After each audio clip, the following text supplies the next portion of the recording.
नमस्कार साथियों, alpha two beta classes में आप सभी का स्वागत है। और आज इस पर्टिकुलर वीडियो में साथियों हम आपकी पॉलिटी को क्वेश्चंस के माध्यम से कवर करा रहे हैं। जैसा कि आपको पता होगा हमारी दो सीरीज़ चल रही हैं। एक पॉलिटी की थ्योरी वाली सीरीज़ है, उसकी प्लेलिस्ट आपको हमारे चैनल पर मिल जाएगी, तो उसको आप देख सकते हैं अगर आपको थ्योरी पार्ट को रेफ़र करना है। इस पर्टिकुलर वीडियो में साथियों हम 100 के आसपास क्वेश्चन लेंगे, ठीक है। और इसको हम 3 पार्ट में लेके आएंगे। ये पार्ट 1 है और ये जो सीरीज़ होगी ये बाकी सीरीज़ से कैसे अलग है, तो इसमें जो भी क्वेश्चंस हम डिस्कस करेंगे उसके साथ उसकी एडिशनल इन्फॉर्मेशन, जिससे आपका स्टैटिक वाला जो पार्ट है वो रिवाइज होता चले, तो उसको हम कवर करेंगे, ठीक है। तो अगर आपको सीरीज़ पसंद आए तो आपसे रिक्वेस्ट रहेगी कि आप चैनल को सब्सक्राइब कर लें अगर आप चैनल पर नए हैं तो, और इस वीडियो को अपने दोस्तों के साथ शेयर भी कर सकते हैं, ठीक है। ये कुछ इन्फॉर्मेशन है मेरे बारे में, इसको आप यहाँ पर देख सकते हैं। और अगर आपको इस पर्टिकुलर लेक्चर का पीडीएफ चाहिए तो उसके लिए आप हमारे Telegram channel alpha two beta classes को ज्वाइन कर सकते हैं। ये हमारा हैंडल है। और अगर आपका कोई भी डाउट है या कोई क्वेश्चंस आपको पूछने हैं तो वो आप इस पर्टिकुलर चैनल पर पूछ सकते हैं। डाउट ग्रुप AB, ये भी हमारा टेलीग्राम का हैंडल है। डेली क्विज़ अगर आपको देना है, डेली करंट अफेयर क्विज़ या डेली जीके का क्विज़ और इंग्लिश का क्विज़, ये इंग्लिश का quiz specially CPO tyre 2 candidates के लिए है जो अभी CPO देने वाले हैं, तो वो आप इस हैंडल पर दे सकते हैं A to B क्विज़। ये चीज़ आप अपने टेलीग्राम में सर्च कर सकते हैं @A to B क्विज़, ठीक है। आगे बढ़ते हैं। हाँ जी, स्टार्ट करते हैं। ये हमारा पहला क्वेश्चन है। क्वेश्चन में पूछा जा रहा है the one and only CGI who hold the designation of president in absence of president. तो केवल ऐसा एकमात्र CGI chief justice of India जिसने प्रेसिडेंट की पद को संभाला हो जब प्रेसिडेंट एब्सेंट थे, ठीक है। तो ऐसे CGI कौन बने हैं, तो ये जो CGI इनका नाम है M हिदायतुल्लाह, मोहम्मद हिदायतुल्लाह। और ये चीज़ मैंने डिस्कस की थी अपने वाइस प्रेसिडेंट वाले चैप्टर में। अभी मैंने 2 दिन पहले ही एक वीडियो अपलोड किया था जिसमें मैंने आपको वाइस प्रेसिडेंट पढ़ाया था, ठीक है। तो उसमें हमने ये चीज़ डिस्कस की थी कि ये इकलौते ऐसे CGI हैं जो वाइस प्रेसिडेंट भी रह चुके हैं और प्रेसिडेंट भी, ठीक है साथियों। तो ये चीज़ आपको याद रखनी है। इसी के साथ कुछ फैक्ट मैं आपको बताना चाहता हूँ, वो ये है कि CGL 2023 मेंस में वाइस प्रेसिडेंट से क्वेश्चन पूछा गया था। वो क्वेश्चन क्या था कि इंडिया के सेकंड वाइस प्रेसिडेंट कौन है, तो इसका आंसर था जाकिर हुसैन, ठीक है। और ये जो जाकिर हुसैन है साथियों, ये इंडिया के प्रेसिडेंट भी बने थे। और नीचे दूसरी बात, प्रेसिडेंट जो है ना, प्रेसिडेंट के बारे में किस आर्टिकल के में मेंशन है, तो प्रेसिडेंट के बारे में आर्टिकल 52 में मेंशन है, ठीक है। तो 52 आर्टिकल जो है वो बोलता है कि that there shall be a president of India. और जो प्रेसिडेंट है साथियों, ये यूनियन एग्जीक्यूटिव का भाग है। यूनियन एग्जीक्यूटिव में आपके 4 सदस्य आते हैं। सबसे पहले प्रेसिडेंट, राष्ट्रपति, उसके बाद वाइस प्रेसिडेंट, उपराष्ट्रपति, उसके बाद प्रधानमंत्री और मंत्री परिषद, काउंसिल ऑफ मिनिस्टर, और लास्ट में आते हैं आपके अटॉर्नी जनरल, ठीक है, जो भारत का उच्च वकील होता है, जो यूनियन को, केंद्र सरकार के जो मामले हैं ना उसको सुप्रीम कोर्ट में पेश करता है ऑन बिहाफ ऑफ गवर्नमेंट।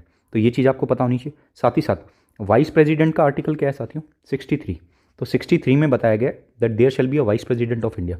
और साथियों जो प्रेसिडेंट होगा ना वो कोई भी काम एड एंड एडवाइस पर करेगा। किसकी aid and advice of council of minister headed by prime minister. ये कहाँ लिखा हुआ है, ये आर्टिकल 74 में मेंशन है। तो ये चीज़ आपको क्लियर हुई होगी। आगे बढ़ते हैं। इस क्वेश्चन को देखो, in the event of resignation और death of a prime minister. तो उस सिचुएशन में क्या होता है, जब प्रधानमंत्री की मृत्यु या वो इस्तीफा दे देता है तो उस सिचुएशन में क्या होता है, क्या मिनिस्ट्री डिसॉल्व हो जाती है या फ्रेश जनरल इलेक्शन कराने ज़रूरी हैं, या जो कैबिनेट है वो दूसरा लीडर चुन लेती है, या प्रेसिडेंट जो है वो डिसाइड करते हैं क्या करना है। तो जैसा कि मैंने अभी आपको बताया कि आर्टिकल 74 में क्या बोला गया है, आर्टिकल 74 में बोला गया है that PM will head council of minister and he will aid and advice president, ठीक है। तो अगर आप खुद सोचो, अगर PM ही नहीं है, मतलब हेड ही नहीं है, तो काउंसिल ऑफ मिनिस्टर क्या हो जाएंगे, ये जो काउंसिल है, ये क्या हो जाएगी, ये डिसॉल्व हो जाएगी, ठीक है। तो इसका सही आंसर होगा A option, the ministry is dissolved, ठीक है। तो मिनिस्ट्री जो है वो डिसॉल्व हो जाएगी और एक दोबारा से एक टेम्परेरी, या उसको बोल सकते हैं केयर टेकर प्राइम मिनिस्टर जो है वो चुनेंगे, कौन, प्रेसिडेंट, ठीक है। तो ऐसी कुछ सिचुएशन होगी साथियों आपके इस केस में। और एक चीज़ और आपको बता दूं कि प्राइम मिनिस्टर जो हैं अभी जो करंट में हमारे प्राइम मिनिस्टर हैं वो कौन है? प्राइम मिनिस्टर मोदी, ठीक है। और अभी जो लोकसभा का टेन्योर चल रहा है वो कौन सी है? ये 17वीं लोकसभा आपकी चल रही है 2019 से 24 तक। अभी अगले साल ही जो है, मतलब इस साल ही जो है चुनाव होने वाले हैं अप्रैल में, तो ये चीज़ आपको पता होनी चाहिए। और मोदी जो हैं ये भारत के 14वें प्राइम मिनिस्टर है। आगे बढ़ते हैं। Provision of having a UPSC and public service commissions for states are enshrined in. तो ये किस आर्टिकल और पार्ट के तहत मेंशन है? यूपीएससी और पीएससी जो होती हैं पब्लिक सर्विस कमीशन, जो स्टेट की पैरेलल टू यूपीएससी होती हैं स्टेट में, ठीक है। तो उनके बारे में किस आर्टिकल और किस पार्ट में मेंशन है? तो इनके बारे में मेंशन है साथियों आर्टिकल 315 से 323 तक। और पार्ट कौन सा है? पार्ट है 14वां। तो सी ऑप्शन आपका सही आंसर होगा। इसी के साथ मैं आपको एक बात बताना चाहता हूँ, ये जो आर्टिकल 324 है ये बहुत इंपॉर्टेंट है, क्योंकि इसमें इस आर्टिकल में इलेक्शन कमीशन ऑफ इंडिया के बारे में मेंशन है, ठीक है। कि एक इलेक्शन कमीशन ऑफ इंडिया होगा जो कि कंट्रोल करेगा और ऑर्गेनाइज कराएगा क्या? इलेक्शंस। और ये जो ईसीआई होता है इलेक्शन कमीशन ऑफ इंडिया, चुनाव आयोग जो होता है, ये किस किस के इलेक्शन कराता है? तो ये क्वेश्चन पूछा जा सकता है आपसे। तो ये कराता है प्रेसिडेंट, वाइस प्रेसिडेंट, स्टेट में जो इलेक्शंस होते हैं किसके? चीफ मिनिस्टर के, और आपके जो लोकसभा के इलेक्शंस होते हैं प्राइम मिनिस्टर के। ये दोनों इलेक्शन डायरेक्ट इलेक्शन होते हैं साथियों, और ये वाले होते हैं इनडायरेक्ट इलेक्शन। इसमें हम लोग पार्टिसिपेट नहीं करते, हमारे बिहाफ पर जो लीडर्स होते हैं वो पार्टिसिपेट करते हैं इसमें, और डायरेक्ट इलेक्शन में हम खुद पार्टिसिपेट करते हैं, ठीक है। तो ये जो सारे इलेक्शंस होंगे ये कौन कंडक्ट कराता है? ये इलेक्शन कमीशन कंडक्ट कराता है। एक चीज़ और मैं आपको बता दूं, जो पंचायती राज होता है उसके इलेक्शन जो है साथियों वो ईसीआई कंडक्ट नहीं कराती, वो कराती है एससीसी, स्टेट इलेक्शन कमीशन, राज्य चुनाव आयोग, ठीक है। तो ये आपको पता होना चाहिए। इसके बाद कुछ और डिस्कस करते हैं, वो ये है कि जो यूपीएससी और पीएससी हैं ये कैसी बॉडी हैं? ये कॉन्स्टिट्यूशनल बॉडी हैं, संवैधानिक बॉडीज़ हैं, क्योंकि कॉन्स्टिट्यूशन में इनके बारे में मेंशन है। दूसरी बात, जो एक आपने सुना होगा ऑल इंडिया सर्विस के बारे में, ठीक है। ऑल इंडिया सर्विसेज क्या होती हैं? ये वो सर्विस होती हैं जो स्टेट को भी सर्व करती हैं और सेंटर को भी। एग्जाम्पल देता हूँ मैं आपको, जैसे आप डीएम बोलो, ठीक है। जो डिस्ट्रिक्ट मजिस्ट्रेट होता है उसमें डायरेक्ट लोग आईएएस से आते हैं, ठीक है। आईएएस पहले एसडीएम बनता है, फिर जाके वो डीएम बन जाता है। तो जो आईएएस होता है वो स्टेट में एज अ डीएम सर्व करता है, जबकि यही डीएम का जब ऑन डेप्यूटेशन ये सेंटर पे आता है तो सेंटर में ये बनते हैं सेक्रेटरी, ठीक है। डायरेक्ट वैसे ये यूएस बनते हैं अंडर सेक्रेटरी, और वहाँ से प्रमोशन होकर फिर ये सेक्रेटरी की पोस्ट पे जाते हैं, तो वहाँ पर ये मिनिस्ट्रीज़ को सर्व करते हैं, ठीक है। तो इस प्रकार से ये सेंटर और स्टेट दोनों को सर्व कर रहे हैं। तो इनको क्या बोला जाएगा? All India service. भारत में कितनी ऑल इंडिया सर्विस है? तो 3।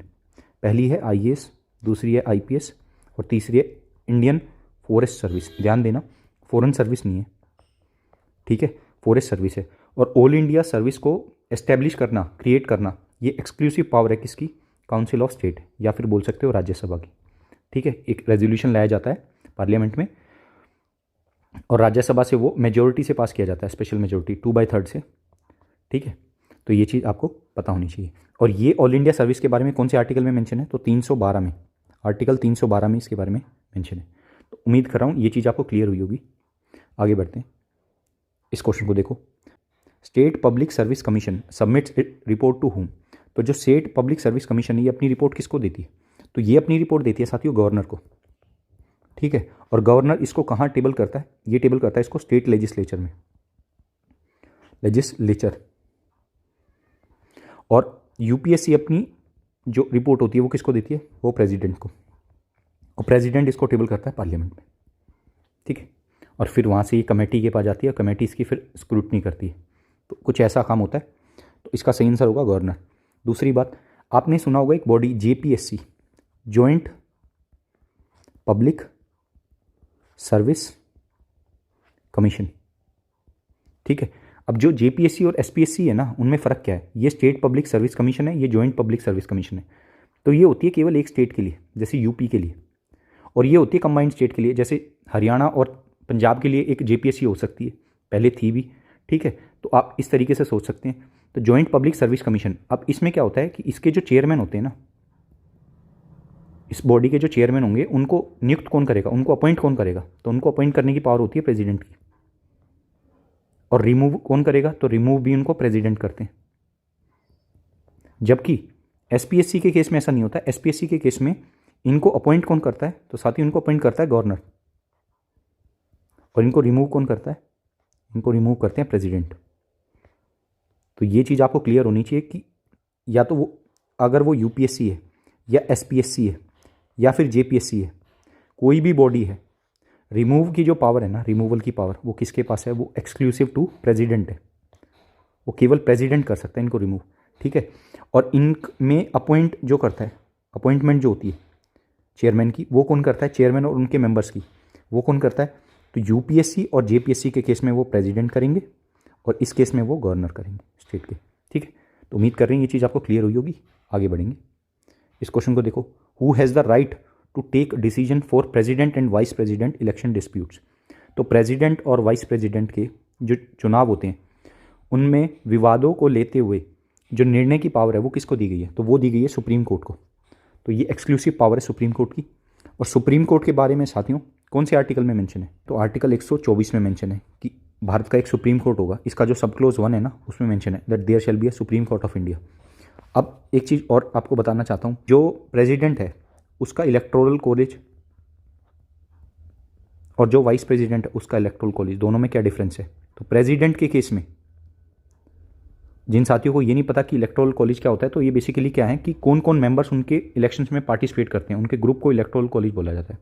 तो प्रेसिडेंट के केस में नॉमिनेटेड मेंबर और इलेक्टेड, इनमें से कौन कौन पार्टिसिपेट करता है? तो केवल और केवल इलेक्टेड मेंबर पार्टिसिपेट करते हैं। इलेक्टेड मेंबर केवल, ध्यान दीजिएगा, elected members of Lok Sabha, Rajya Sabha, साथ ही साथ स्टेट्स के, और इसके साथ 2 यूनियन टेरिटरीज, कौन सी? दिल्ली और पुडुचेरी।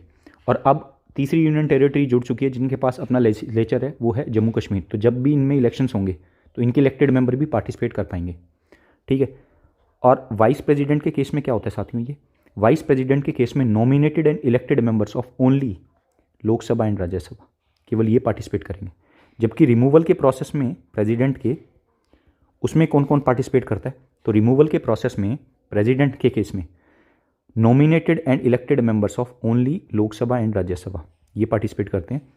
और वाइस प्रेसिडेंट का रिमूवल मैंने आपको लेक्चर में भी बताया था कि रिमूवल इसका कैसे होता है।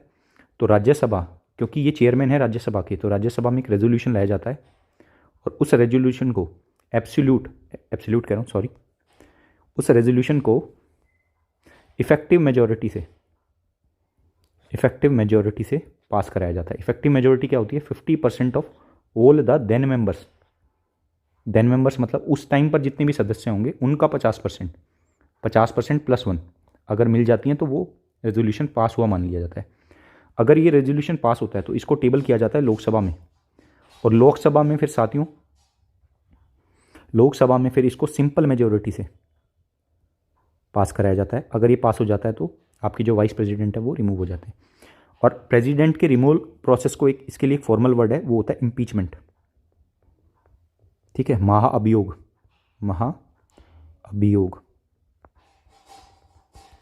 और ये किस आर्टिकल के तहत मेंशन है? आर्टिकल 61 के तहत, ठीक है। तो उम्मीद कर रहे हैं ये चीज़ आपको समझ में आई होगी। आगे बढ़ेंगे। इस क्वेश्चन को देखो, अकॉर्डिंग टू विच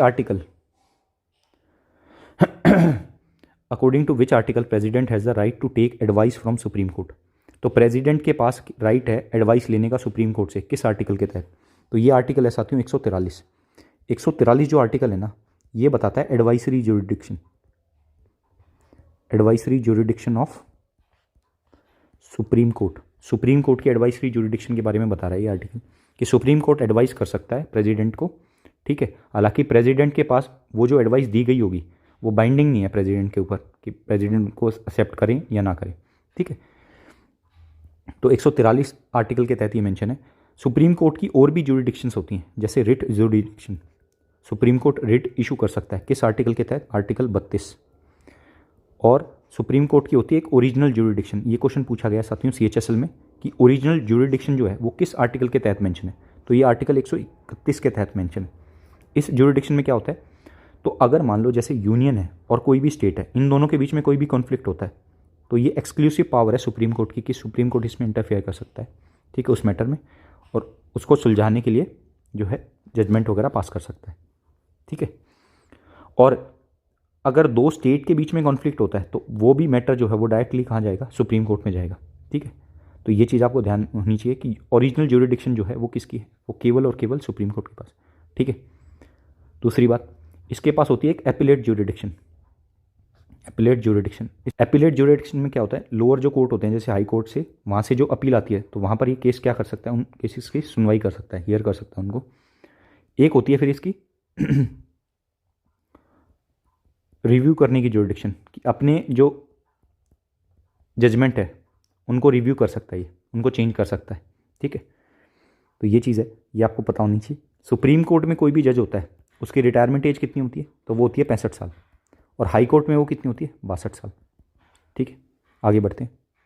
इस क्वेश्चन को देखो, what is the retirement age of chief justice of high court. अभी बताया हाई कोर्ट में कोई भी जज बैठेगा तो उसकी रिटायरमेंट एज कितनी होती है, 62 साल। ठीक है, हाई कोर्ट के बारे में आर्टिकल 214 के तहत मेंशन है। ठीक है, हाई कोर्ट रिट ज्यूरिडिक्शन जो होती है हाई कोर्ट की, ध्यान दीजिएगा, writ jurisdiction of high court is greater than supreme court. क्यों, वो इसलिए क्योंकि जो रिट है ना, सुप्रीम कोर्ट केवल रिट जो है वो जब फंडामेंटल राइट्स का उल्लंघन होता है वो तभी इशू कर सकता है, बट जो हाई कोर्ट है वो फंडामेंटल राइट्स तो कर ही सकता है, इसके लिए एनी अदर पर्पस करके लिखा हुआ है वहाँ पर, किसी और पर्पस के लिए भी ये रिट अपनी इशू कर सकता है।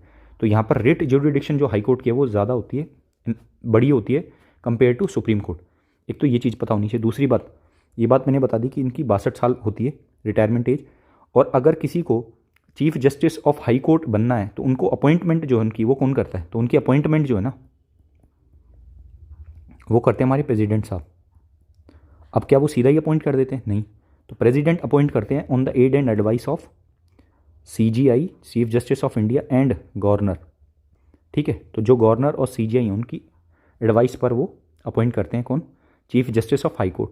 और मान लो जैसे chief justice of high court तो अपॉइंट हो गए, तो मान लो जैसे मैं बोलता हूँ यूपी में इलाहाबाद हाई कोर्ट जो है उसके सीजीआई अपॉइंट हो गए, तो अगर कोई भी और जज उस इलाहाबाद हाई कोर्ट में अपॉइंट होगा तो उसमें प्रेसिडेंट जो है वो कंसल्ट करेंगे सीजीआई, गवर्नर और chief justice of that high court. ठीक है, उस हाई कोर्ट के चीफ जस्टिस से भी अपन कंसल्ट करेंगे। ठीक है, आगे बढ़ते हैं। इस क्वेश्चन को देखो, by which amendment Delhi was designated as national capital territory. तो दिल्ली को एनसीटी डिक्लेयर किया गया था। तो एनसीटी का मतलब क्या है साथियों, एनसीटी का मतलब है नेशनल कैपिटल टेरिटरी।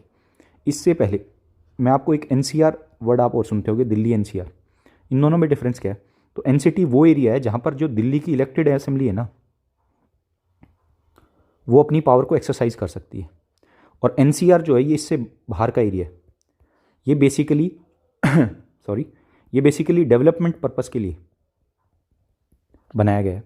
ठीक है, कि ताकि जो इसके सराउंडिंग में जो एरियाज़ हैं, जैसे राजस्थान के कई डिस्ट्रिक्ट आते हैं, हरियाणा के कई डिस्ट्रिक्ट आते हैं, यूपी के कई डिस्ट्रिक्ट आते हैं, नोएडा वगैरह, तो उनकी डेवलपमेंट की जा सके। ठीक है, तो उनके डेवलपमेंट पर्पस से ये कॉन्सेप्ट लाया गया था। हालांकि अब सरकार जो मास्टर प्लान ला रही है दिल्ली में, उसमें ये डी अर्बनाइजेशन कर रहे हैं।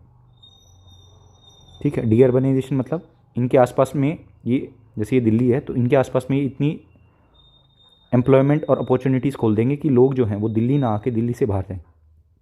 ठीक है, क्योंकि जैसा कि आपको पता होगा दिल्ली की जो डेंसिटी है वो 11,000 के आसपास है। ठीक है, एनीवेज, तो ये चीज़ आपको क्लियर हुई। तो इसमें जो आर्टिकल लगता है ना, जो अमेंडमेंट की गई थी वो थी 69th कॉन्स्टिट्यूशनल अमेंडमेंट एक्ट 1991। तो आपका सी ऑप्शन सही होगा यहाँ पर। ठीक है, और दूसरी बात दिल्ली को कैपिटल कब बनाया गया था इंडिया की, तो दिल्ली को भारत की कैपिटल बनाया गया था 1911 में। 1911 में क्या होता है, दिल्ली दरबार होता है। ठीक है, और इस टाइम पर कौन आए थे, तो इस टाइम पर यूके के जो, यूके कह रहा हूँ, जो ब्रिटेन के जो किंग थे उनका नाम था जॉर्ज पंचम, जॉर्ज 5, वो आए थे। तो उन्होंने जो है ये डिक्लेरेशन की थी और दिल्ली दरबार लगा था कोलकाता में। ठीक है, और वहाँ से जो कैपिटल है फिर मुर्शिदाबाद से अपनी यहाँ पर शिफ्ट की गई थी दिल्ली में। ठीक है, तो ये चीज़ आपको क्लियर होनी चाहिए। 1911 में ऑफिशियली कैपिटल जो है वो ट्रांसफ़र की गई थी, और फिर जो आर्किटेक्ट आए थे एडवर्ड लुटियंस, ठीक है, और हर्बर्ट बेकर,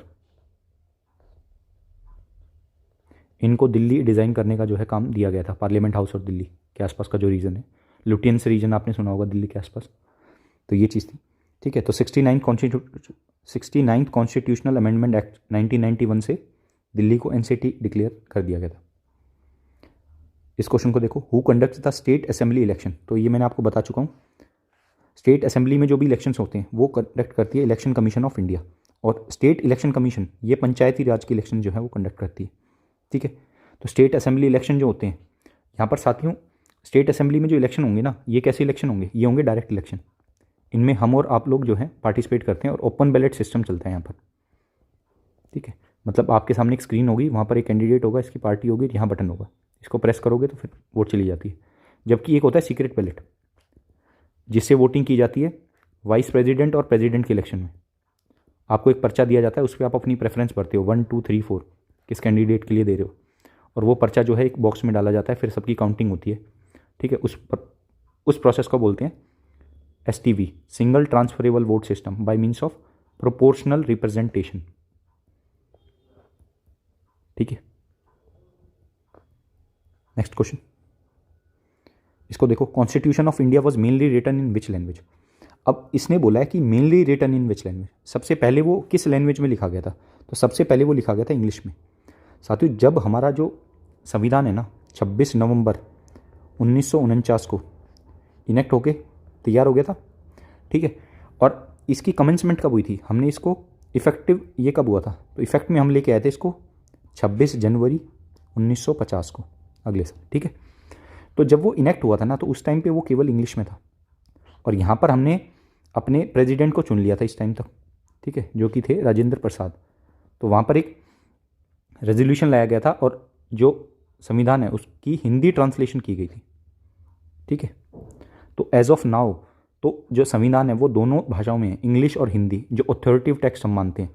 हालांकि भाषाओं में तो ये और भी भाषाओं में है, बट ऑथोरिटिव टेक्स्ट जो हम मानते हैं वो इंग्लिश और हिंदी में प्रेजेंट। स्टार्टिंग में जो जिस भाषा में रेडी हुआ था वो थी इंग्लिश, ये आपको पता होना चाहिए। ठीक है, और इनको लिखा किसने था, इनके कैलीग्राफर कौन थे, ये भी क्वेश्चन पूछा जाता है कि डॉक्यूमेंट हैंड रिटन है और किसके द्वारा लिखा गया था, तो ये लिखा गया था प्रेम बिहारी लाल रायज़दा।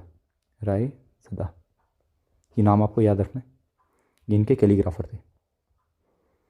इन which year constitutional assembly approved the design of national flag, तो भाई नेशनल फ्लैग का डिज़ाइन कब अप्रूव किया गया था, तो ये किया गया था साथियों 22 जुलाई 1947।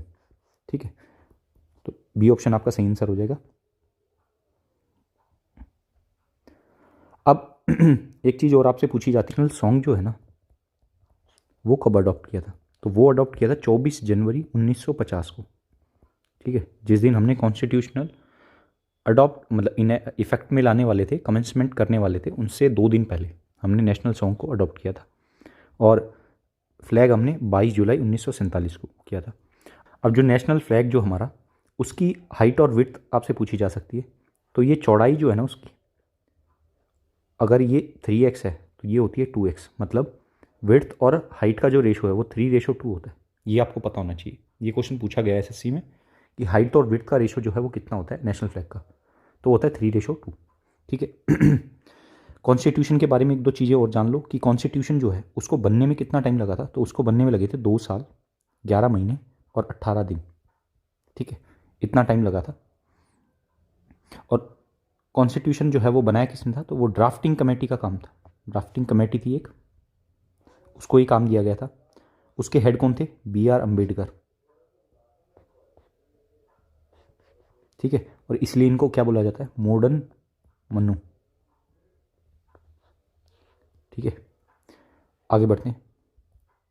इस क्वेश्चन को देखो, which part of constitution has the provision for Panchayati Raj 73rd amendment. Panchayati Raj institution जो है ये किस पार्ट में मेंशन है, तो ये पार्ट 9 में मेंशन है साथियों। आपका जो 73rd कॉन्स्टिट्यूशनल अमेंडमेंट एक्ट आया था, ये आया था 1992 में। ठीक है, और एक हो रहा था 74th कॉन्स्टिट्यूशनल अमेंडमेंट एक्ट 1992। तो इससे साथियों आपकी पंचायती राज इंस्टीट्यूशन जो है उनको संवैधानिक स्टेटस मिला था, कॉन्स्टिट्यूशनल स्टेटस मिला था, जबकि इनसे म्यूनसिपैलिटीज़ जो नगर पालिका होती हैं उनको कॉन्स्टिट्यूशनल स्टेटस मिला था। और ये ऐड हुई थी पार्ट 9A में, ये है पार्ट 9, और एक है पार्ट 9B। 9B में कौन ऐड हुई थी, 9B में ऐड हुई थी कोऑपरेटिव सोसाइटीज़। ठीक है। और इनको संवैधानिक स्टेटस मिला था 97th कॉन्स्टिट्यूशनल अमेंडमेंट एक्ट 2011 से। ठीक है जी, ये याद रखिएगा आप। पंचायती राज में, ठीक है, पंचायती राज में टोटल सब्जेक्ट्स कितने हैं? आर्टिकल इनके 243 से स्टार्ट होते हैं ये। ठीक है, तो 243 में ये पंचायती राज इंस्टीट्यूशन के बारे में मेंशन है। और इनमें जो सब्जेक्ट्स होते हैं वो पूछे गए थे एग्जाम में कि पंचायती राज में जो पंचायत होती है उसमें टोटल सब्जेक्ट्स कितने होते हैं। तो पंचायत में टोटल सब्जेक्ट्स जो होते हैं वो हैं 29। ठीक है, जबकि म्यूनसिपैलिटीज़ में टोटल सब्जेक्ट कितने होते हैं साथियों? वो होते हैं 18। ठीक है,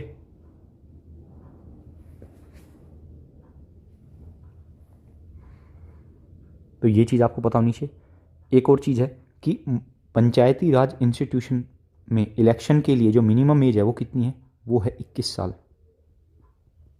ठीक है, और बाकी जगह पर आप देखते होगे 25 साल, या फिर राज्यसभा के लिए 30 साल और प्रेसिडेंट वाइस प्रेसिडेंट के लिए 35 साल। इस क्वेश्चन को देखो, what is the office term of chief election commissioner? तो चीफ इलेक्शन कमिश्नर जो होता है ये इलेक्शन कमीशन का हेड होता है। ठीक है, इनके नीचे होते हैं इलेक्शंस कमीशन। ठीक है, इलेक्शन कमिश्नर। तो इन सबको अपॉइंट कौन करता है? इनको अपॉइंट करते हैं हमारे प्रेसिडेंट साहब। कार्यकाल होता है साथ ही उनका 6 साल या फिर 65 साल। या तो उम्र 65 साल हो जाए या फिर कार्यकाल जो टेन्योर है वो 6 साल हो जाए। कोई भी एक कंडीशन मेट हो सकती है। तो आंसर इसका है बी ऑप्शन। ठीक है, इन सभी को अपॉइंट कौन करता है? प्रेसिडेंट अपॉइंट करते हैं। ठीक है, एक कमेटी के रिकमेंडेशन में, उसमें पीएम भी होते हैं और अभी हाल फिलहाल में वो कुछ चेंजेस हुए हैं उसमें। ठीक है, तो पीएम के साथ एक लीडर ऑफ अपोजिशन होता है। और अभी इससे पहले ये जो अभी चेंज आया उससे पहले सीजीआई जो थे वो रिकमेंड करते थे, बट अब इनके ऊपर थोड़ा कंट्रोवर्शियल क्वेश्चन उठ गया है। अब एक कैबिनेट मिनिस्टर होगा, उसको पीएम जो है वो अपॉइंट कर सकते हैं, वो इस कमेटी का पार्ट होगा और ये कमेटी फिर जो है प्रेसिडेंट को रिकमेंडेशन भेजेगी। फिर प्रेसिडेंट जो है वो चीफ इलेक्शन कमिश्नर को अपॉइंट करते हैं और इनकी रिकमेंडेशन पे प्रेसिडेंट साहब इलेक्शन कमिश्नर्स को अपॉइंट करते हैं। ठीक है, आगे बढ़ते हैं। ये कॉन्स्टिट्यूशनल पोस्ट है साथियों।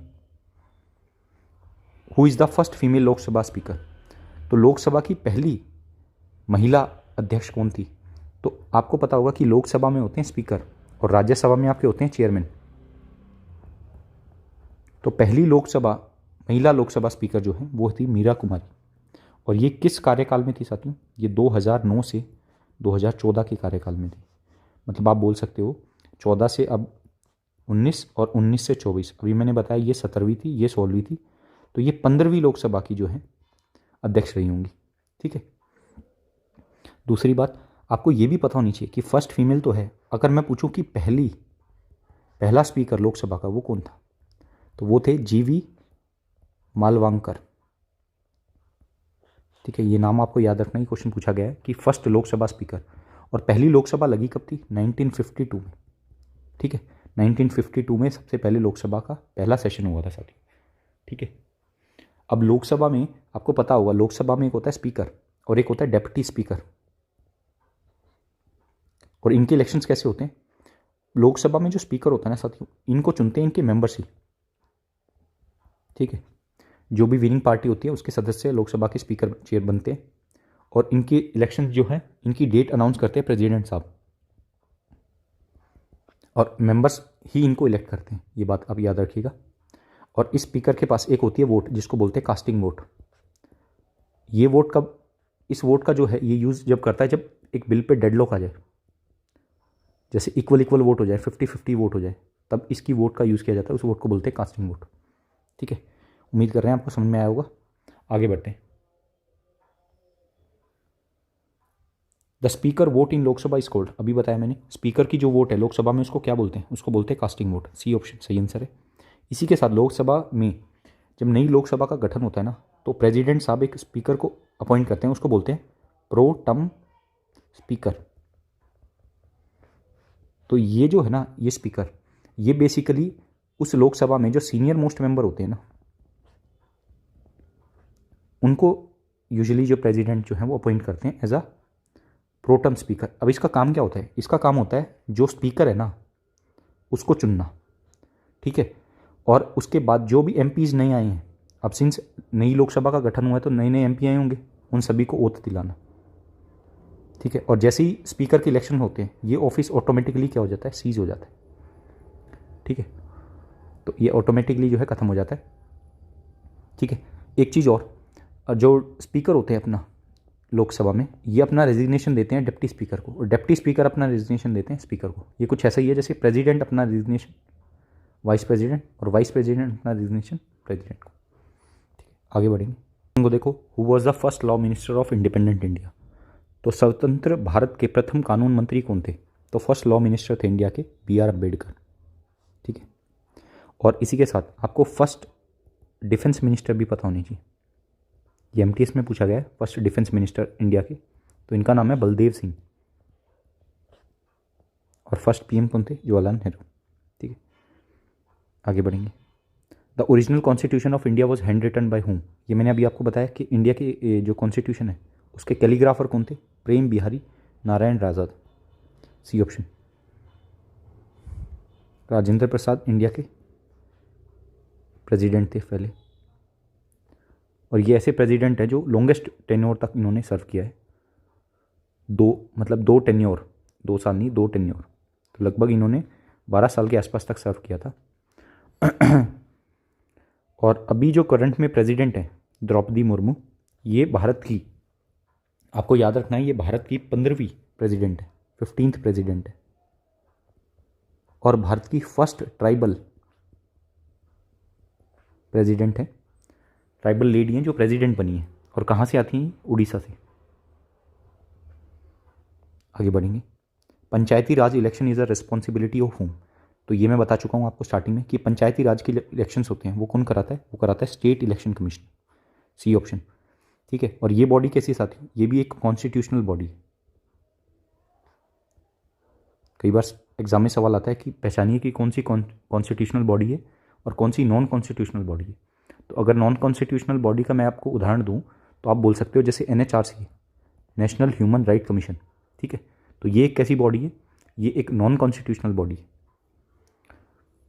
हाँ जी, तो ये चीज़ आपको क्लियर हुई। पंचायती राज में मैं एक दो चीज़ आपको बताता हूँ कि ये जो बॉडी है ना, पंचायती राज जो पंचायती राज इंस्टीट्यूशन थे, ये किस बॉडी की या किस कमेटी की रिकमेंडेशन पर आए थे? तो ये आए थे अशोक मेहता कमेटी की रिकमेंडेशन पर। यह सवाल पूछा जाता है कि किस कमेटी की रिकमेंडेशन पर पंचायती राज इंस्टीट्यूशन और म्यूनसिपैलिटीज़ को कानूनी दर्जा दिया गया था, कॉन्स्टिट्यूशनल स्टेटस दिया गया था। और इसमें क्या होता है साथियों? इसमें 1/3 सदस्य जो हैं, जो सीट्स होती हैं, 1/3 सदस्य की सीट्स जो हैं, ये वुमेन के लिए रिजर्व की जाती हैं। ठीक है, और लोकल लेवल पर एम्पावरमेंट देने के लिए, या फिर लोकल जो ग्रास रूट डेमोक्रेसी, जो कि हमारे गांधी जी का नारा था, ग्रास रूट पे जो डेमोक्रेसी है उसको पहुंचाने में ये जो है इंस्टीट्यूशन मदद करते हैं। Next question, what is the minimum age limit for Panchayati raj election? ये बता चुका हूँ मैं, 21 साल, 25 साल लोकसभा के इलेक्शन के लिए, या फिर नॉर्मली स्टेट लेजिस्लेटिव असेंबली के इलेक्शन के लिए, 30 साल आपके राज्यसभा के लिए, 35 साल वाइस प्रेसिडेंट प्रेसिडेंट। ठीक है, आगे बढ़ेंगे। President of India is elected by whom? तो प्रेसिडेंट ऑफ इंडिया जो है उनका इलेक्शन कौन कराता है? सॉरी, उसके इलेक्शन में कौन कौन पार्टिसिपेट करता है? ये बेसिकली आपसे इलेक्टोरल कॉलेज पूछना चाह रहा है। ये भी हम डिस्कस कर चुके हैं कि प्रेसिडेंट का इलेक्टोरल कॉलेज क्या होता है। तो इसमें पार्टिसिपेट करते हैं आपके केवल और केवल इलेक्टेड मेंबर्स। ठीक है, members of both houses of parliament and state legislative assembly. ठीक है, तो डी ऑप्शन आपका सही आंसर होगा। हालांकि इसमें यह भी जोड़ना चाहिए 2 UTs के मेंबर भी होंगे। ठीक है, दिल्ली और पुडुचेरी। इसको मैं सही करा दूंगा PDF में। How many times president of India can be re elected to इस पोस्ट? अब देखो, जो इंडिया में प्रेसिडेंट है ना, उसको कितनी बार री इलेक्ट किया जा सकता है? तो आपको याद रखना है कि इस पर कोई भी बार नहीं है। ठीक है, और ये क्वेश्चन साथियों आप चेक कर सकते हो, 2017 SSC में पूछा गया है। ठीक है, CGL में शायद 2017 में ये क्वेश्चन पूछा गया CGL में कि प्रेसिडेंट ऑफ इंडिया को कितनी बार इलेक्ट किया जा सकता है। तो इंडियन प्रेसिडेंट पे कोई बार नहीं है, जबकि US प्रेसिडेंट जो है ना, उसको केवल और केवल 2 बार के लिए इलेक्ट किया जा सकता है, 2 बार के लिए। तो वहाँ पर ये लिमिट सेट है कि आप केवल और केवल प्रेसिडेंट कितने सालों के लिए बन सकते हो? 2 बार के लिए।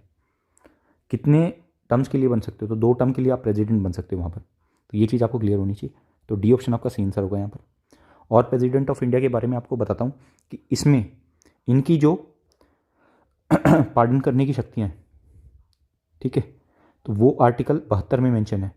और अगर आपसे कोई पूछता है कि जो पार्डनिंग पावर होती है प्रेसिडेंट की, तो ये एक्सरसाइज करते हैं on the aid and advice of council of minister, ठीक है। और इसके साथ एक और चीज़ आपको बताता हूँ कि कोई भी जब एक्ट बनता है ना, तो पहले वो बिल लाया जाता है, तो बिल पास होता है आपका लोकसभा, फिर राज्यसभा, और फिर जब प्रेसिडेंट अपना एसेंट देते हैं तब फाइनली वो जो बिल है वो क्या बन जाता है, वो एक्ट बन जाता है।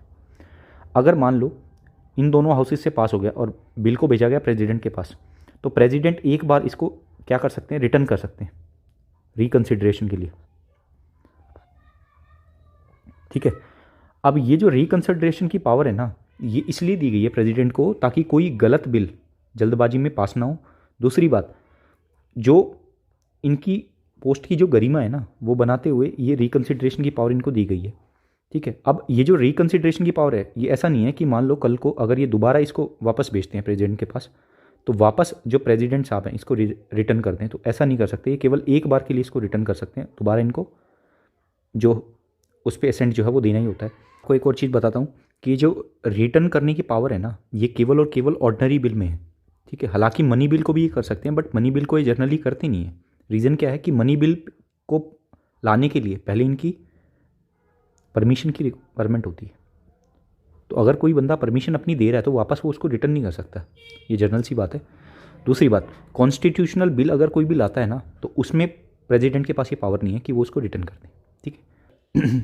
राष्ट्रपति भवन का डिज़ाइन किसने बनाया था, तो वो डिज़ाइन राष्ट्रपति भवन। तो राष्ट्रपति भवन क्या है, ये प्रेसिडेंट हाउस है, और आज़ादी के टाइम इसको बोला जाता है vice Roy house, vice Royce house, ठीक है। तो इसका डिज़ाइन जो किया गया था वो किया गया था एडविन ल्यूटिन्स एंड हर्बर्ट बेकर ने।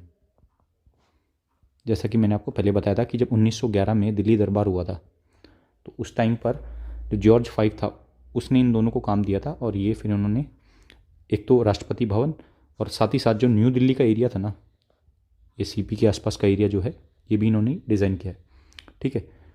और ये जो पर्टिकुलर काम था इन्होंने रेडी कर दिया था 1931 तक, ठीक है। तो 1931 में फिर इसका जो पूरा इनॉग्रेशन वगैरह था वो किया था किसने, लॉर्ड इरविन ने, क्योंकि इसी टाइम पर आपको पता हुआ 1931 के आसपास आपका पुणे पैक्ट होता है, ठीक है, 1931-32 के आसपास, तो वो करवाया था गांधी और इरविन के बीच में। तो इस टाइम पर जो आपके वाइसरॉय थे वो कौन थे, लॉर्ड इरविन थे, तो इन्होंने इसका इनॉग्रेशन किया था। तो ये चीज़ आपको पता होनी चाहिए कि हर्बर्ट बेकर और एडविन ल्यूटिन्स ने राष्ट्रपति भवन को बनवाया था, और न्यू दिल्ली के आसपास का जो एरिया था वो भी इन लोगों ने डिज़ाइन किया था, ठीक है।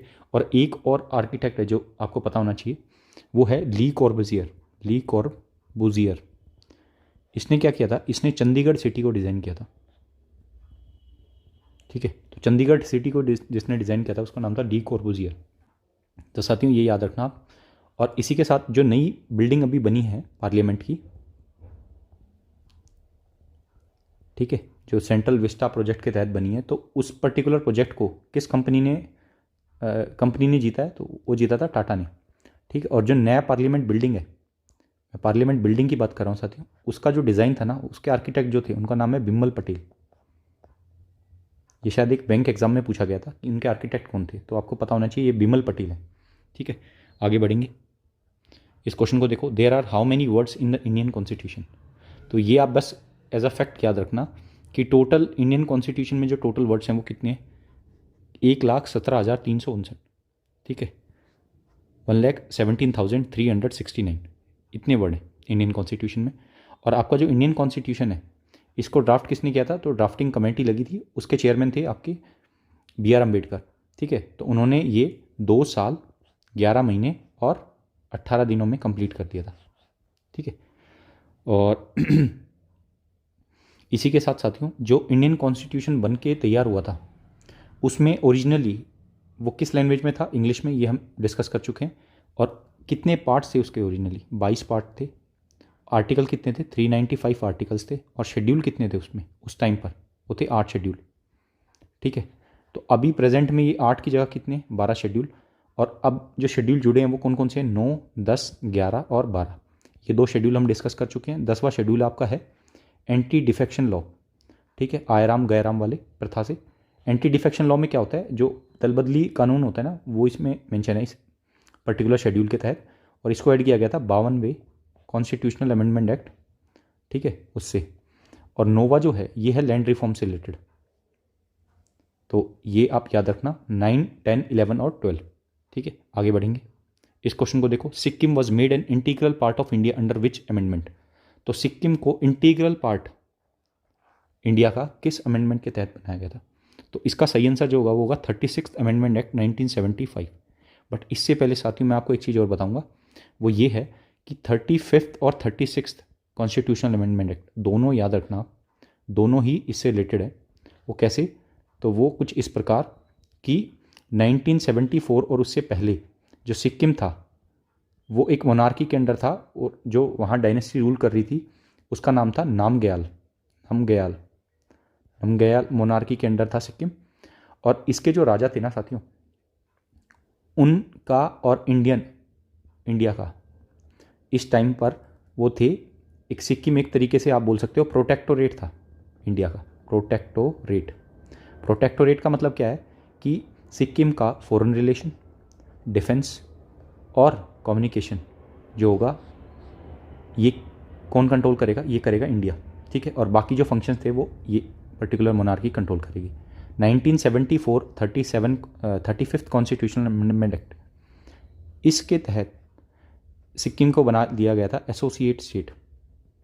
ठीक है, फुल फ्लैज स्टेट ये अभी बना नहीं था। जब 36th कॉन्स्टिट्यूशनल अमेंडमेंट एक्ट आया तब ये बना फुल फ्लैज स्टेट। ठीक है, तो सिंस क्वेश्चन में ये पूछा जा रहा है कि वो इंटीग्रल पार्ट कब बना इंडिया का, ठीक है, तो इंटीग्रल पार्ट वो बना था 36th कॉन्स्टिट्यूशनल अमेंडमेंट एक्ट 1975 से। इस चीज़ का आपको याद रखना है। इस क्वेश्चन को देखो, which article is associated with budget. तो बजट के साथ कौन सा आर्टिकल एसोसिएटेड है?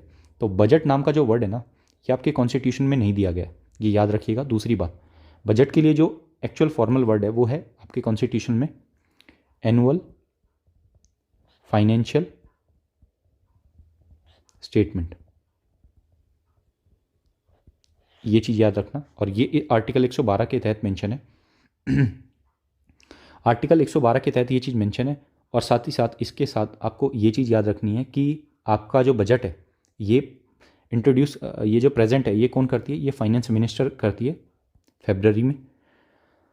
और पहला जो बजट था ना साथियों, बजट का थोड़ा बैकग्राउंड जान लेते हैं कि पहला जो बजट था वो लाया गया था 1860 में। ठीक है, उस टाइम पे जो मिनिस्टर थे 1860 के टाइम पर, तो एक नाम आपको याद रखना है, जेम्स विल्सन, वो लेके आए थे पहला बजट। और फॉर्मली अगर आप मेरे से पूछें कि इंडिपेंडेंट इंडिया का पहला बजट कौन लेके आए थे, तो वो लेके आए थे RK शेट्टी साहब 1947 में, नवंबर 1947 बोल सकते हो आप। इस टाइम पर ये इंडिपेंडेंट इंडिया का पहला बजट लेके आए थे। और बजट से रिलेटेड कुछ फैक्ट्स, वो क्या है? पहला सबसे लॉन्गेस्ट बजट स्पीच जो है उसका खिताब जाता है निर्मला सीतारमन को, जो भी करंटली फाइनेंस मिनिस्टर है इंडिया की। दूसरी बात, एक ऐसी महिला जो कि फाइनेंस मिनिस्टर थी और PM भी थी साथ ही साथ, जब वो बजट स्पीच दे रही थी, तो वो है इंदिरा गांधी। ठीक है, ये चीज़ याद रहेगी आपको। आगे बढ़ेंगे। इस क्वेश्चन को देखो, who can participate in parliamentary sessions without membership. तो बिना पार्लियामेंट की मेंबरशिप के कौन सा ऐसा पर्सन है जो कि पार्लियामेंट के सेशंस में पार्टिसिपेट कर सकता है? तो है अटॉर्नी जनरल ऑफ इंडिया। इसके बारे में हल्की फुल्की चर्चा की थी हमने पहले या दूसरे क्वेश्चन में, जब मैं आपको बता रहा था यूनियन एग्जीक्यूटिव। ठीक है, तो ये बेसिकली क्या होते हैं? ये इंडिया के हाईएस्ट वकील होते हैं जो इंडिया सरकार को, जो भारत सरकार को रिप्रेजेंट करते हैं कोर्ट्स में। ठीक है, अगर कोई भी केस भारत सरकार के खिलाफ आता है तो उनका जो पॉइंट ऑफ व्यू होता है इंडिया का, उसको रिप्रेजेंट करते हैं बेसिकली ये। और साथियों इनके बारे में आर्टिकल 76 में मेंशन है। ठीक है, और इन्हीं के पैरेलल स्टेट में होते हैं एडवोकेट जनरल ऑफ स्टेट। अब इस पर्टिकुलर इसका जो आर्टिकल है वो कितना है? वो है 165। तो 165 के तहत ये मेंशन है एडवोकेट जनरल ऑफ स्टेट। इनका जो अपॉइंटमेंट है वो कौन करेगा? वो करेगा प्रेसिडेंट। और प्रेसिडेंट ही इनकी सैलरी डिसाइड करता है और इनका टेन्योर डिसाइड करता है। तो टेन्योर और सैलरी जो है इनकी वो डिसाइड करते हैं प्रेसिडेंट साहब। सिमिलरली यहाँ पर गवर्नर डिसाइड करेंगे और गवर्नर अपॉइंट करेंगे इनको।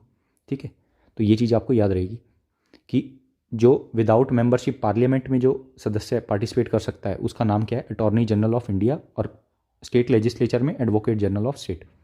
ठीक है। दूसरी बात ये पार्लियामेंट्री सेशंस ही नहीं, केवल ये कमेटी जो होती है ना, पार्लियामेंट्री कमेटी, उनमें भी पार्टिसिपेट कर सकते हैं। इस क्वेश्चन को देखो, which article can not be suspended by any order in case of emergency. और इमरजेंसी की मैं बात कर रहा हूँ यहाँ पर नेशनल की, नेशनल इमरजेंसी। ठीक है। तो नेशनल इमरजेंसी जो होगी, राष्ट्रीय आपातकाल जब पड़ता है तब कौन सी ऐसे दो आर्टिकल हैं जो कि सस्पेंड नहीं किए जा सकते, तो वो हैं आर्टिकल 20 और 21। तो बेसिकली इस आर्टिकल में मेंशन क्या है कि अगर आप कोई भी ऑफेंस करते हो तो उसके अगेंस्ट आपको कुछ प्रोटेक्शन मेंशन है, प्रोटेक्शन दी गई है।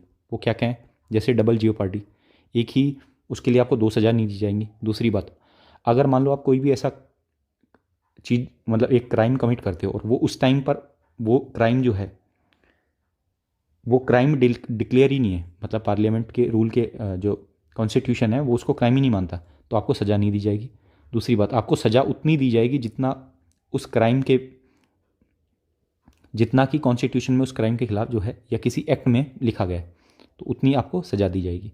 तो ये 3 प्रोटेक्शन जो है ये पर्टिकुलर फंडामेंटल राइट आपको देता है। 21 में क्या मेंशन है, राइट टू लाइफ। ठीक है, कि आपकी लाइफ नहीं ली जाएगी except procedure established by law. ठीक है, इस वर्ड का मतलब मैं आपको एक एग्जांपल से बताता हूँ कि जैसे आपकी डेथ पेनल्टी में आपको फांसी पर चढ़ाया जाता है, तो वो जो फांसी का जो चढ़ाने का तरीका, मतलब जो फांसी पे आपको चढ़ाया जा रहा है ना, तो वहाँ पर एक ड्यू प्रोसेस फॉलो किया जा रहा है। ठीक है, मतलब आपको पूरी कानूनी कार्रवाई से पास कराते हुए आपको फाइनली फिर वो जजमेंट दी जाती है डेथ पेनल्टी की, आपका वारंट तैयार किया जाता है, डेथ वारंट। ठीक है, तो वो चीज़ यहाँ पर आप देख पा रहे होगे कि आपकी लाइफ ली नहीं जा सकती except procedure established by law. जो लॉ के में जो प्रोसीजर एस्टेब्लिश है ना, अगर उसके अकॉर्डिंग अगर चला जाए तो आपकी लाइफ ली जा सकती है, ये है इसका मतलब। और ये जो चीज़ है ना, प्रोसीजर एस्टेब्लिश्ड बाय लॉ, ये हमने लिया था जापान के कॉन्स्टिट्यूशन से, ये भी चीज़ आपको पता होनी चाहिए। ठीक है, और नेशनल इमरजेंसी की बात कर लेते हैं सिंस इसकी चर्चा छिड़ गई है। तो 352 में ये चीज़ मेंशन है, और 352 में जो हमारे प्रेसिडेंट साहब हैं वो नेशनल इमरजेंसी को घोषित कर सकते हैं on the grounds of war और एक्सटर्नल एग्रेशन। ठीक है, इसको बोलेंगे एक्सटर्नल इमरजेंसी। और एक होती है इंटरनल इमरजेंसी, जो कि आर्म्ड रेबेलियन अगर होती है तो उसको इंटरनल इमरजेंसी बोल सकते हैं। ठीक है, और इस इमरजेंसी को अगर आपको प्रेसिडेंट को डिक्लेयर करना है तो यहाँ पर पार्लियामेंट की अप्रूवल चाहिए होती है, और ये अप्रूवल 1 मंथ के अंदर मिल जानी चाहिए अगर इसको वापस कंटिन्यू करना है। मतलब एक बार अगर आपकी मान लो पार्लियामेंट्री में जो 2 हाउस होते हैं, लोकसभा और राज्यसभा, अगर वो उसको अप्रूव करते हैं तो ये जो आपकी इमरजेंसी है ये 6 महीने तक चलती है। अगर उसके बाद कंटिन्यू करनी है तो 1 महीने के अंदर आपको अप्रूवल चाहिएगा वापस से। और इसमें जो मेजोरिटी लगती है साथियों, वो स्पेशल मेजोरिटी लगती है।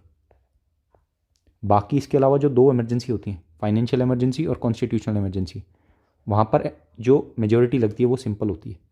ये चीज़ आप याद रखिएगा, फाइनेंशियल इमरजेंसी 360 और कॉन्स्टिट्यूशनल इमरजेंसी 356।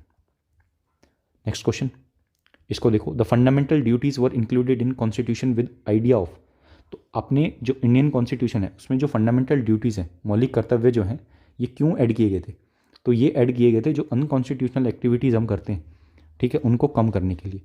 बेसिकली ये चीज़ ये बताना चाह रही है कि अगर आपको अधिकार दिए जा रहे हैं, आपको राइट्स दिए जा रहे हैं, तो उसके साथ आपकी कुछ ड्यूटीज़ भी हैं। ठीक है, जैसे आप पब्लिक प्रॉपर्टी को डैमेज नहीं कर सकते। ठीक है, कोई वाइल्ड लाइफ है उसको हार्म नहीं कर सकते। हमारे जो नेशनल सिंबल्स हैं, फ्लैग वगैरह हैं, उनकी रिस्पेक्ट आपको करनी है। ठीक है, तो बेसिकली ये चीज़ बताई जा रही है। फंडामेंटल ड्यूटीज़ जो हैं इनको ऐड किया गया था 42 कॉन्स्टिट्यूशनल अमेंडमेंट एक्ट से। अब भाई बाद में ऐड हुई हैं तो किसी की रिकमेंडेशन पे आई होंगी, तो रिकमेंडेशन किसकी लगी थी? स्वर्ण सिंह कमेटी, स्वर्ण सिंह कमेटी की रिकमेंडेशन लगी थी। और इसी के साथ इन्होंने जब स्टार्टिंग में ऐड की गई थी तो 10 आपकी फंडामेंटल ड्यूटीज़ थी। 11वीं जो फंडामेंटल ड्यूटी है ये ऐड की गई है 86 कॉन्स्टिट्यूशनल अमेंडमेंट एक्ट 2002 से। ठीक है, और ये ड्यूटी क्या बताती है कि 6 से 14 साल के बच्चों के लिए एजुकेशन जो है वो प्रोवाइड की जाएगी। ठीक है, आगे बढ़ेंगे। इस क्वेश्चन को देखो, which one is competent to amend the law related to Indian citizenship. तो भाई इंडियन सिटीजनशिप से रिलेटेड लॉ जो है अगर उसको अमेंड करना है तो वो पावर किसके पास है? कॉम्पिटेंट अथॉरिटी कौन सी है? तो वो है हमारी पार्लियामेंट। ठीक है, और ये चीज़ कहाँ मेंशन है? ये है आर्टिकल, ये है आर्टिकल 11 में मेंशन। ठीक है, आपको पता होगा आर्टिकल 1 से लेके 4 तक ये किस में है, ये चीज़ है आपकी पार्ट 1 की। और पार्ट 1 में क्या आता है, union and it's territories. Part 2 में आती है सिटीजनशिप। ठीक है, और सिटीजनशिप है 5 से 11। तो जो 11वां आर्टिकल है ना, वो इस चीज़ के बारे में बताता है कि पार्लियामेंट जो है वो एक लॉ ला सकती है इंडियन सिटीजनशिप को रेगुलेट करने के लिए। और आखिरी बार पार्लियामेंट ने कब किया था, तो ये किया था 2019 में, जब पार्लियामेंट सिटीजनशिप अमेंडमेंट एक्ट लेके आई थी। और एक सिटीजनशिप अमेंडमेंट एक्ट 1955 है। ठीक है, जो चीज़ आप पढ़ते हो ना कि 5 तरीके से इंडियन की सिटीजनशिप ली जा सकती है, 3 तरीके से रिवोक की जा सकती है, तो वो सब इस चीज़ में मेंशन है, इस एक्ट के तहत। ठीक है, तो ये चीज़ आपको समझ में आई होगी।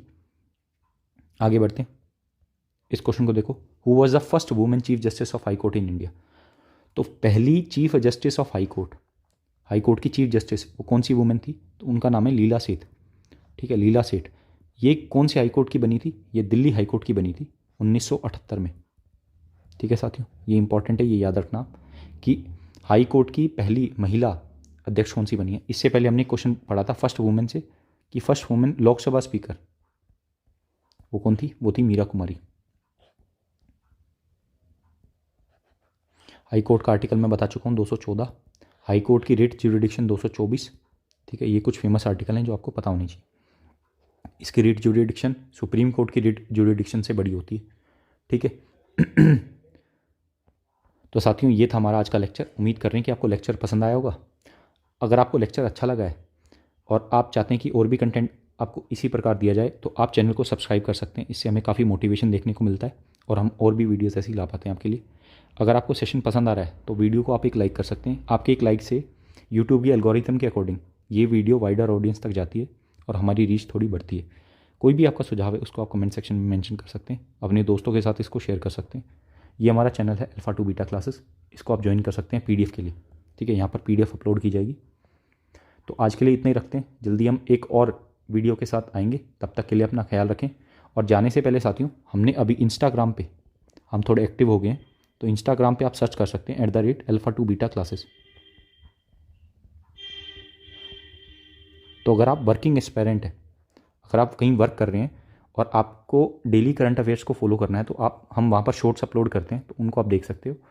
तो विद इन अ मिनट और 2 आप पूरे दिन के जो करंट अफेयर्स होते हैं वो वहाँ से कवर कर सकते हो। तो साथियों, आज के लिए इतना ही रखते हैं, जल्दी हम एक और वीडियो के साथ आपके सामने होंगे। तब तक के लिए अपना ख्याल रखें, स्वस्थ रहें, खुश रहें। जय हिंद।